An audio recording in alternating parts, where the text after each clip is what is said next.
deseado de todas las gentes. Comentario lección 4. Hemos hallado al Mesías.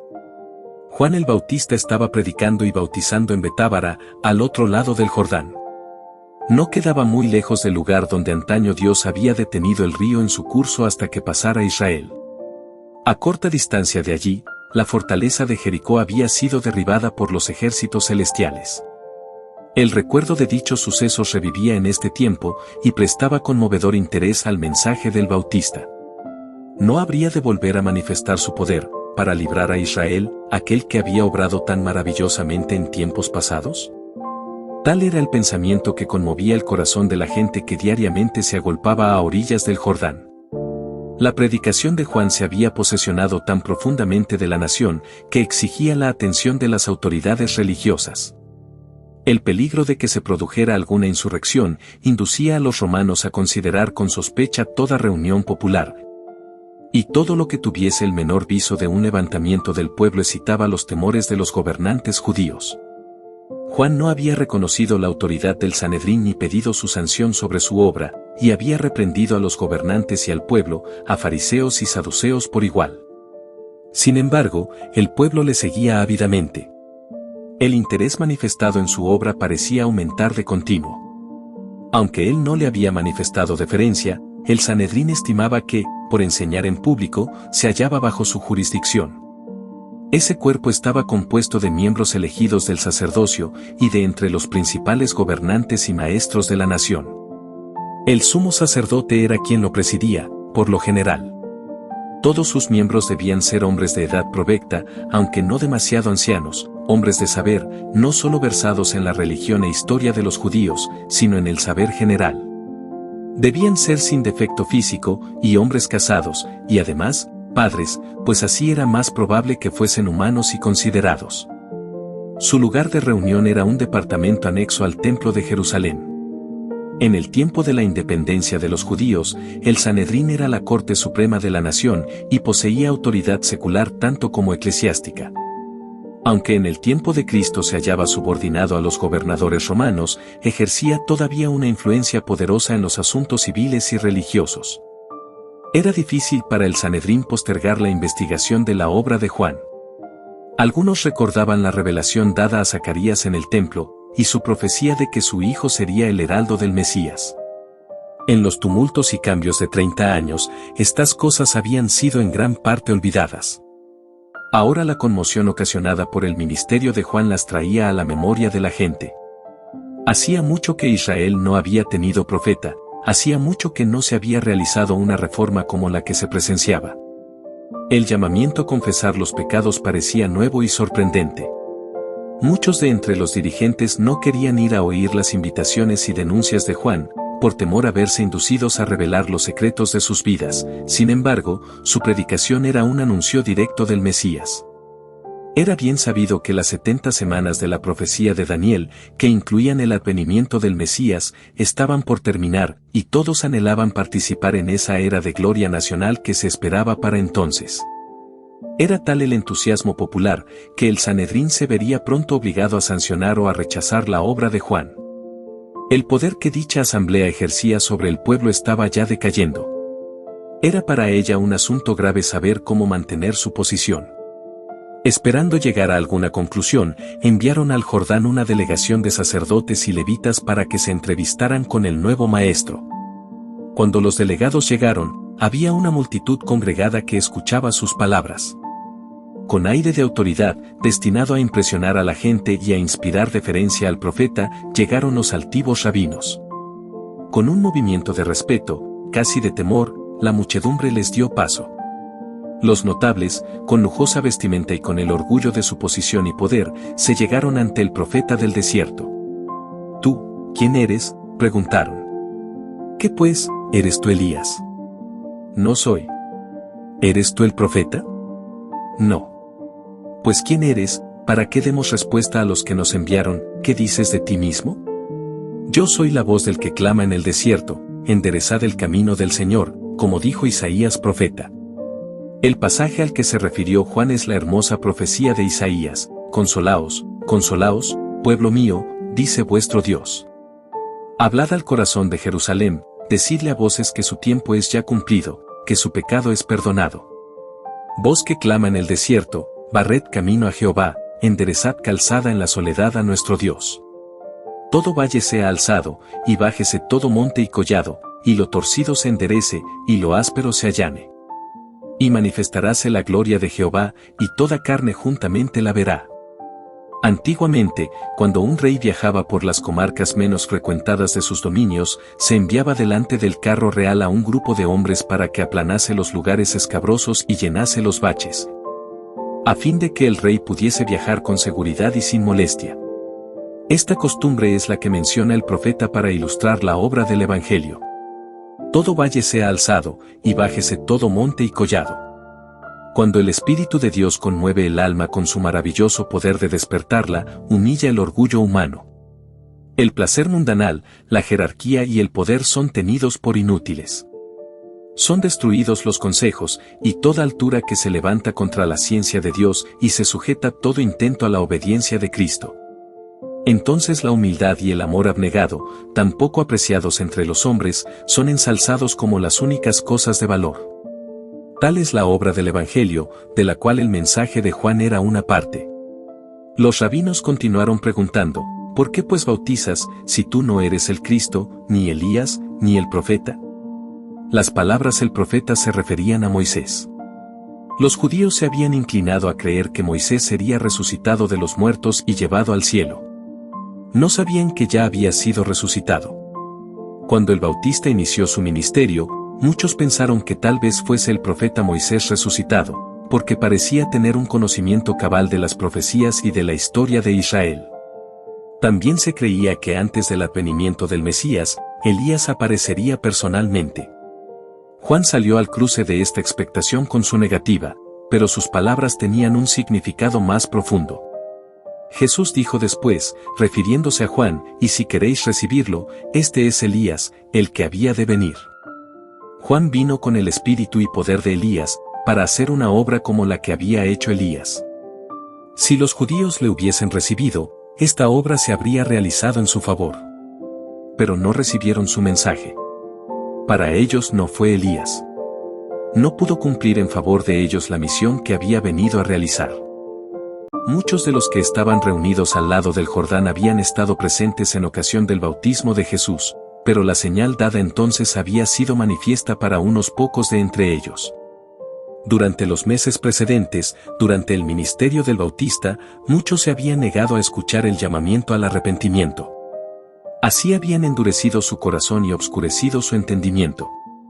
Cuando el cielo dio testimonio a Jesús en ocasión de su bautismo, no lo percibieron. Los ojos que nunca se habían vuelto con fe hacia el invisible, no vieron la revelación de la gloria de Dios. Los oídos que nunca habían escuchado su voz, no oyeron las palabras del testimonio. Así sucede ahora. Con frecuencia, la presencia de Cristo y de los ángeles ministradores se manifiesta en las asambleas del pueblo, y, sin embargo, muchos no lo saben. No disciernen nada insólito. Pero la presencia del Salvador se revela a algunos. La paz y el gozo animan su corazón. Son consolados, estimulados y bendecidos. Los diputados de Jerusalén habían preguntado a Juan, ¿por qué, pues, bautizas? Y estaban aguardando su respuesta. Repentinamente, al pasear Juan la mirada sobre la muchedumbre, sus ojos se iluminaron, su rostro se animó, todo su ser quedó conmovido por una profunda emoción. Con la mano extendida, exclamó, yo bautizo con agua, pero en medio de vosotros está uno, a quien no conocéis, el mismo que viene después de mí, a quien no soy digno de desatar la correa de su zapato.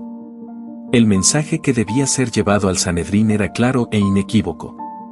Las palabras de Juan no podían aplicarse a otro, sino al Mesías prometido. Este se hallaba entre ellos. Con asombro, los sacerdotes y gobernantes miraban en derredor suyo esperando descubrir a aquel de quien había hablado Juan. Pero no se le distinguía entre la multitud. Cuando, en ocasión del bautismo de Jesús, Juan le señaló como el Cordero de Dios, una nueva luz resplandeció sobre la obra del Mesías. La mente del profeta fue dirigida a las palabras de Isaías, como cordero fue llevado al matadero. Durante las semanas que siguieron, Juan estudió con nuevo interés las profecías y la enseñanza de las ceremonias de los sacrificios. No distinguía claramente las dos fases de la obra de Cristo, como sacrificio doliente y como Rey vencedor, pero veía que su venida tenía un significado más profundo que el que discernían los sacerdotes y el pueblo. Cuando vio a Jesús entre la muchedumbre, al volver el del desierto, esperó confiadamente que daría al pueblo alguna señal de su verdadero carácter. Casi impacientemente esperaba oír al Salvador declarar su misión, pero Jesús no pronunció una palabra ni dio señal alguna. No respondió al anuncio que hiciera el Bautista acerca de él, sino que se mezcló con los discípulos de Juan sin dar evidencia externa de su obra especial, ni tomar medidas que lo pusiesen en evidencia. Al día siguiente, Juan vio venir a Jesús. Con la luz de la gloria de Dios descansando sobre él, el profeta extendió las manos diciendo: «He aquí el Cordero de Dios, que quita el pecado del mundo. Este es del que dije: tras mí viene un varón, el cual es antes de mí, y yo no le conocía, mas para que fuese manifestado a Israel, por eso vine yo bautizando con agua». Vi al Espíritu que descendía del cielo como paloma, y reposó sobre él. Y yo no le conocía, mas el que me envió a bautizar con agua, aquel me dijo: sobre quien vieres descender el Espíritu, y que reposa sobre él, este es el que bautiza con Espíritu Santo. Y yo le vi, y he dado testimonio que este es el Hijo de Dios. ¿Era este el Cristo? Con reverencia y asombro, el pueblo miró a aquel que acababa de ser declarado Hijo de Dios. Todos habían sido profundamente conmovidos por las palabras de Juan. Les había hablado en el nombre de Dios. Le habían escuchado día tras día mientras reprendía sus pecados, y diariamente se había fortalecido en ellos la convicción de que era enviado del cielo. Pero, ¿quién era este mayor que Juan el Bautista? En su porte e indumentaria, nada indicaba que fuese de alta jerarquía. Aparentemente, era un personaje sencillo, vestido como ellos, con la humilde vestimenta de los pobres. Había entre la multitud algunos de los que en ocasión del bautismo de Cristo habían contemplado la gloria divina y oído la voz de Dios. Pero desde entonces el aspecto del Salvador había cambiado mucho. En ocasión de su bautismo, habían visto su rostro transfigurado por la luz del cielo. Ahora, pálido, cansado y demacrado, fue reconocido únicamente por el profeta Juan. Pero al mirarle, la gente vio un rostro donde la compasión divina se aunaba con la conciencia del poder. Toda mirada de sus ojos, todo rasgo de su semblante, estaba señalado por la humildad y expresaba un amor indecible. Parecía rodeado por una atmósfera de influencia espiritual. Aunque sus modales eran amables y sencillos, daba a los hombres una impresión de un poder escondido, pero que no podía ocultarse completamente. ¿Era este aquel a quien Israel había esperado tanto tiempo? Jesús vino con pobreza y humillación, a fin de ser tanto nuestro ejemplo como nuestro Redentor. Si hubiese aparecido con pompa real, ¿cómo podría habernos enseñado la humildad? ¿Cómo podría haber presentado verdades tan terminantes en el Sermón del Monte, donde habría quedado la esperanza de los humildes en esta vida? ¿Si Jesús hubiese venido a morar como rey entre los hombres? Sin embargo, para la multitud parecía imposible que el ser designado por Juan estuviese asociado con sus sublimes esperanzas. Así muchos quedaron chasqueados y muy perplejos. Las palabras que los sacerdotes y rabinos tanto deseaban oír, a saber, que Jesús restauraría ahora el reino de Israel, no habían sido pronunciadas. Tal rey habían estado esperando y por él velaban, y a un rey tal estaban dispuestos a recibir. Pero no querían aceptar a uno que tratase de establecer en su corazón un reino de justicia y de paz. Al día siguiente, mientras dos discípulos estaban cerca, Juan volvió a ver a Jesús entre el pueblo. Otra vez se iluminó el rostro del profeta con la gloria del invisible, mientras exclamaba: «He aquí el Cordero de Dios». Las palabras conmovieron el corazón de los discípulos. Ellos no las comprendían plenamente. ¿Qué significaba el nombre que Juan le había dado, Cordero de Dios? Juan mismo no lo había explicado. Dejando a Juan, se fueron en pos de Jesús. Uno de ellos era Andrés, hermano de Simón, el otro Juan, el que iba a ser el evangelista. Estos fueron los primeros discípulos de Cristo. Movidos por un impulso irresistible, siguieron a Jesús, ansiosos de hablar con él, aunque asombrados y en silencio, abrumados por el significado del pensamiento: ¿es este el Mesías? Jesús sabía que los discípulos le seguían. Eran las primicias de su ministerio, y había gozo en el corazón del Maestro Divino al ver a estas almas responder a su gracia. Sin embargo, volviéndose, les preguntó, ¿qué buscáis? ¿Quería dejarlos libres para volver atrás, o para expresar su deseo? Ellos eran conscientes de un solo propósito. La presencia de Cristo llenaba su pensamiento. Exclamaron, Rabí, ¿dónde moras? En una breve entrevista, a orillas del camino, no podían recibir lo que anhelaban. Deseaban estar a solas con Jesús, sentarse a sus pies y oír sus palabras. Díceles, venid y ved. Vinieron, y vieron dónde moraba, y quedáronse con él aquel día. Si Juan y Andrés hubiesen estado dominados por el espíritu incrédulo de los sacerdotes y gobernantes, no se habrían presentado como discípulos a los pies de Jesús. Habrían venido a él como críticos, para juzgar sus palabras.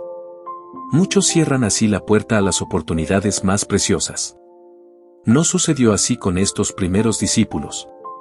Habían respondido al llamamiento del Espíritu Santo, manifestado en la predicación de Juan el Bautista. Ahora, reconocían la voz del Maestro Celestial. Para ellos, las palabras de Jesús estaban llenas de refrigerio, verdad y belleza. Una iluminación divina se derramaba sobre las enseñanzas de las Escrituras del Antiguo Testamento. Los multilaterales temas de la verdad se destacaban con una nueva luz. Es la contrición, la fe y el amor lo que habilita al alma para recibir sabiduría del cielo. La fe obrando por el amor, es la llave del conocimiento, y todo aquel que ama conoce a Dios. El discípulo Juan era de afectos sinceros y profundos, aunque de naturaleza contemplativa. Había empezado a discernir la gloria de Cristo, no la pompa mundanal, ni el poder que se le había enseñado a esperar, sino la gloria como del unigénito del Padre, lleno de gracia y de verdad. Estaba absorto en la contemplación del maravilloso tema. Andrés trató de impartir el gozo que llenaba su corazón. Yendo en busca de su hermano Simón, exclamó, hemos hallado al Mesías. Simón no se hizo llamar 2 veces. Él también había oído la predicación de Juan el Bautista y se apresuró a ir al Salvador. Los ojos de Jesús se posaron sobre él, leyendo su carácter y su historia. Su naturaleza impulsiva, su corazón amante y lleno de simpatía, su ambición y confianza en sí mismo, la historia de su caída, su arrepentimiento, sus labores y su martirio, el Salvador lo leyó todo, y dijo: Tú eres Simón, hijo de Jonás, tú serás llamado Cefas, que quiere decir, piedra. El siguiente día quiso Jesús ir a Galilea, y halla a Felipe, al cual dijo, sígueme. Felipe obedeció al mandato, y enseguida se puso también a trabajar para Cristo. Felipe llamó a Natanael.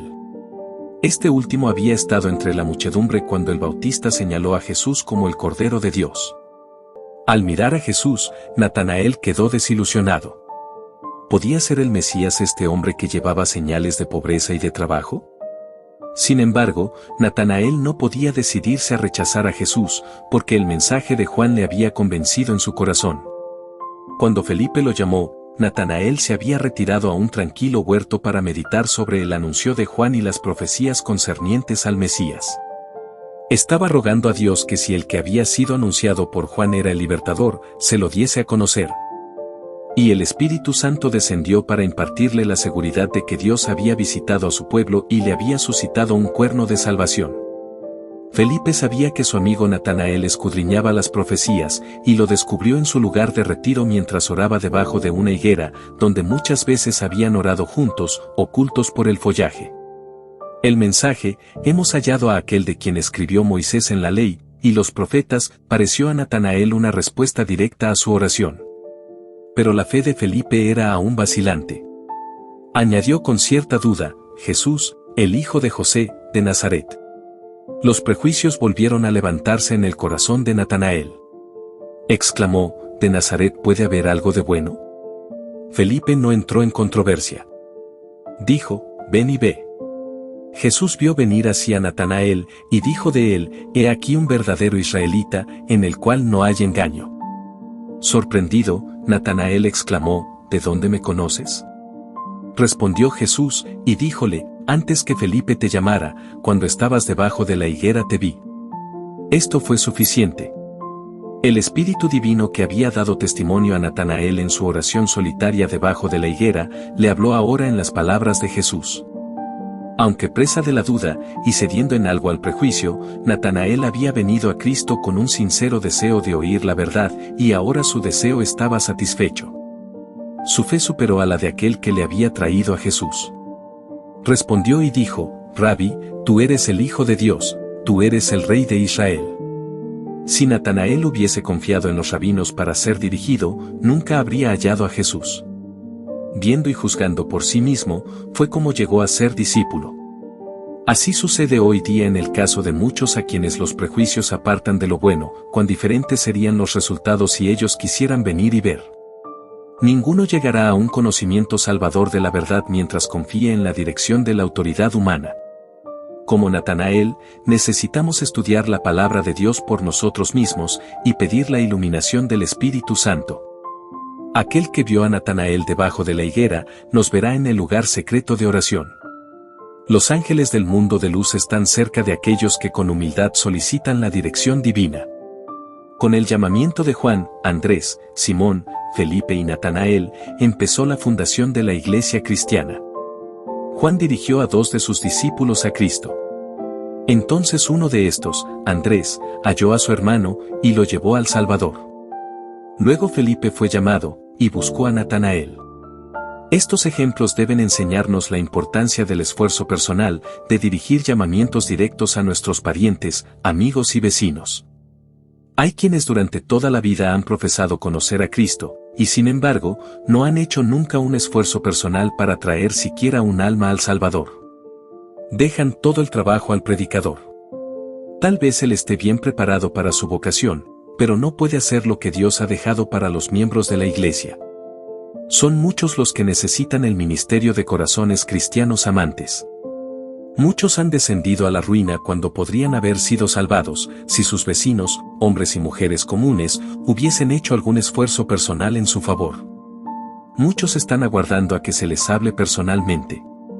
En la familia misma, en el vecindario, en el pueblo en que vivimos, hay para nosotros trabajo que debemos hacer como misioneros de Cristo. Si somos creyentes, esta obra será nuestro deleite. Apenas se ha convertido uno cuando nace en él el deseo de dar a conocer a otros cuán precioso amigo ha hallado en Jesús. La verdad salvadora y santificadora no puede quedar encerrada en su corazón. Todos los que se han consagrado a Dios serán conductos de luz. Dios los hace agentes suyos para comunicar a otros las riquezas de su gracia. Su promesa es: y daré a ellas, y a los alrededores de mi collado, bendición, y haré descender la lluvia en su tiempo, lluvias de bendición serán. Felipe dijo a Natanael: ven y ve. No le pidió que aceptase el testimonio de otro, sino que contemplase a Cristo por sí mismo. Ahora que Jesús ascendió al cielo, sus discípulos son sus representantes entre los hombres, y una de las maneras más eficaces de ganar almas para él consiste en ejemplificar su carácter en nuestra vida diaria. Nuestra influencia sobre los demás no depende tanto de lo que decimos, como de lo que somos. Los hombres pueden combatir y desafiar nuestra lógica, pueden resistir nuestras súplicas, pero una vida de amor desinteresado es un argumento que no pueden contradecir. Una vida consecuente, caracterizada por la mansedumbre de Cristo, es un poder en el mundo. La enseñanza de Cristo fue la expresión de una convicción íntima y de la experiencia, y los que aprenden de él llegan a ser maestros según el orden divino. La palabra de Dios, pronunciada por aquel que haya sido santificado por ella, tiene un poder vivificador que la hace atrayente para los oyentes, y los convence de que es una realidad viviente. Cuando uno ha recibido la verdad con amor, lo hará manifiesto en la persuasión de sus modales y el tono de su voz. Dará a conocer lo que él mismo oyó, vio y tocó de la palabra de vida, para que otros tengan comunión con él por el conocimiento de Cristo. Su testimonio, de labios tocados por un tizón ardiente del altar, es verdad para el corazón dispuesto a recibirlo, y santifica el carácter. Y el que procura dar la luz a otros, será él mismo bendecido. Habrá lluvias de bendición. El que riega será él mismo regado. Dios podría haber alcanzado su objeto de salvar a los pecadores, sin nuestra ayuda, pero a fin de que podamos desarrollar un carácter como el de Cristo, debemos participar en su obra. A fin de entrar en su gozo, el gozo de ver almas redimidas por su sacrificio, debemos participar de sus labores en favor de su redención. La primera expresión de la fe de Natanael, tan completa, ferviente y sincera, fue como música en los oídos de Jesús. Y él respondió y le dijo, porque te dije, te vi debajo de la higuera, ¿crees? Cosas mayores que estas verás. El Salvador miró hacia adelante con gozo, considerando su obra de predicar las buenas nuevas a los abatidos, de vendar a los quebrantados de corazón, y proclamar libertad a los cautivos de Satanás. Al pensar en las preciosas bendiciones que había traído a los hombres, Jesús añadió, de cierto os digo, de aquí adelante veréis el cielo abierto, y los ángeles de Dios que suben y descienden sobre el Hijo del Hombre. Con esto, Cristo dice en realidad, en la orilla del Jordán, los cielos fueron abiertos y el Espíritu descendió sobre mí en forma de paloma. Esta escena no fue sino una señal de que soy el Hijo de Dios. Si creéis en mí como tal, vuestra fe será vivificada. Veréis que los cielos están abiertos y nunca se cerrarán. Los he abierto a vosotros. Los ángeles de Dios están ascendiendo y llevando las oraciones de los menesterosos y angustiados al Padre Celestial, y al descender, traen bendición y esperanza, valor, ayuda y vida a los hijos de los hombres. Los ángeles de Dios pasan siempre de la tierra al cielo, y del cielo a la tierra. Los milagros de Cristo, en favor de los afligidos y dolientes, fueron realizados por el poder de Dios mediante el ministerio de los ángeles. Y es por medio de Cristo, por el ministerio de sus mensajeros celestiales, como nos llega toda bendición de Dios. Al revestirse de la humanidad, nuestro Salvador une sus intereses con los de los caídos hijos e hijas de Adán, mientras que por su divinidad se aferra al trono de Dios. Y así es Cristo el medio de comunicación de los hombres con Dios y de Dios con los hombres. Bendiciones del cielo para cada uno de ustedes.